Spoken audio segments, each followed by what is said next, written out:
ክብራት ተኸታተልቲ እዚ ቻናል ሰላማት ሚስተር ዚል ህፃናት ዝሐሽ ዓቕሚ እንግሊዝኛ ሒሳብ ክህልዎም ዓሊሞም ትምህርታዊ ቪድዮታት ብምድላው ሓገዝቲ መጽሓፍቲ ብምድላው ልዑል ጻዕሪ እንዳገበሩ ይርከቡ። ስለዚ እዚ ናብ ኩሉ ህፃናት ክባጻሕ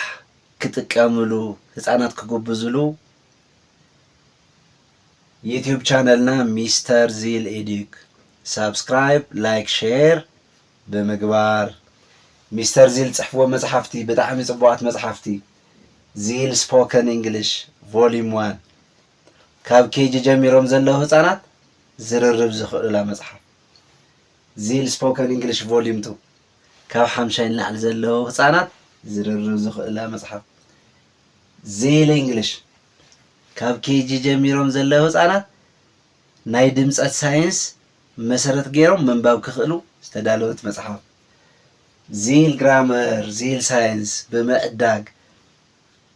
ንመሓዝትኩም ንዕርኽትኩም ንካልኦት ክባጻሕ እጃምኩም ኣበርክቱ። ሰሎም መዓንቲ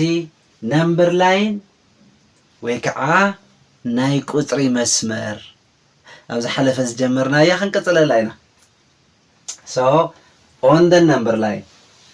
እዚኣ መስመር እንድያ ናይ ቁፅሪ መስመር እያ ትበሃል። ነምበር ላይን እውን ትበሃል በእንግሊሽ ነምበር ላይን። So on the number line ኣብ ቁፅሪ መስመር number 4 comes. number 4 ኣበይላ 1 2 3 0 1 2 3 4 0 1 2 3 4 5 6 7 8 9 10 ባዶ 1 2 3 4 5 6 7 8 9 10 ስለዚ number 4 ቁፅሪ 4 comes before number 5 ቁፅሪ 4 ሲ ቅድሚ ቁፅሪ 5 ኒኣ so እዚኣ መንያ 3 4 5 6 so number 4 ኣበይኣድንያ ኣብዚኣ number 4 comes before ቅድሚ መን መፂኣ number 5 so number 4 ቅድሚ number 5 ትመጽእ okay number 6 comes after number 5 so number 6 ታይማልቲ ቁፅሪ 6 comes after ድሕሪ መን ትመጽእ comes after number 5 ቁፅሪ 6 ሲ ድሕሪ ቁፅሪ 5 ትመጽእ ቁፅሪ 6 ሲ ድሕሪ 5 ትመጽእ ስለዚ ነምበር ላይን ናይ ቁፅርታት ቅደም ሰዓብያ ትነግረና። ስለዚ ነምበር 5 ኣብዚኣ እኒሃ ነምበር 6 ኣብዚኣ እኒሃ ስለዚ ነምበር 6 ድሕሪ ነምበር 5 ስለዝመፀት comes after ንብላ ማለት እዩ። ነምበር 6 comes after number 5 number 6 comes after number 5 ንብላ ስለዚ number 6 ሲ number 6 ወይ 6 ቁፅሪ ሲ ድሕሪ 5 ትመጽእ ንብለለና ማለት እዩ። number 5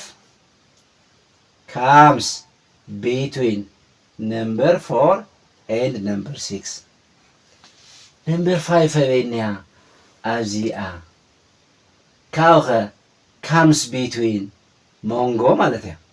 ኣብ ሞንጎ ትመጽእ ቁፅሪ 5 ሲ ኣብ ሞንጎ ቁፅሪ 4 ቁፅሪ 6 ትመጽእ so number 5 comes between number 4 and number 6 so number 5 comes between number 4 and number 6 so ቁፅሪ 5 ሲ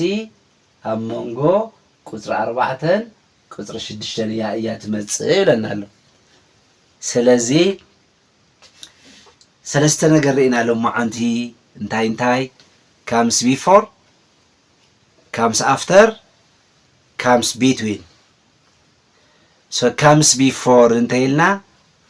ቀዲሙ ዝመጽእ ማለት እዩ ቀዲሙ ይመጽእ ማለትና እዩ comes after እንተይልና ድሕሪ ይመጽእ ማለትና እዩ comes between እንተይልና ኣብ መንጎ ይመጽእ ማለትና እዩ ስለዚህ ክቡራት ተኸታተልቲ እዚ ቻናል እዚኣ ካብ ኬጂ ክሳብ ካልኣይ ክፍሊ ንዘሎ ህፃናት ዝተዳለወት እያ እንተፈቲኹማ ዩቲዩብ ቻነልና ሚስተር ዚል ኤዱክ ሰብስክራይብ ላይክ ሼር ብምግባር